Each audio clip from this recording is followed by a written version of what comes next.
మిథిలా నగరంలో ఆ దివ్య వివాహాల తర్వాత రాముడు అయోధ్యకి తిరిగి వచ్చినప్పుడు ఏం జరిగిందో తెలుసా?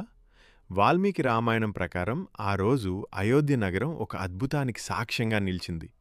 కుమారులు వధువులతో కలిసి అయోధ్య పొలిమేర్లకు చేరుకోగానే దశరథ మహారాజు ఆదేశం మేరకు నగరం మొత్తం ఇంద్రలోకంలా ముస్తాబైంది.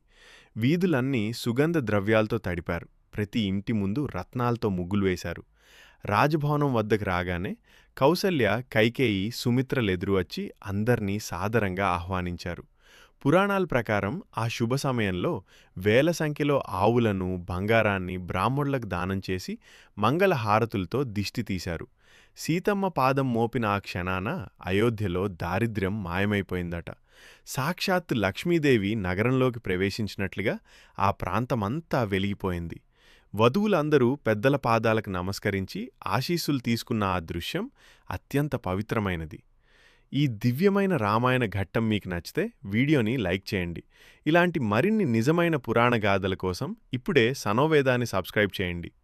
రాముడు అయోధ్యకు తిరిగి వచ్చినప్పుడు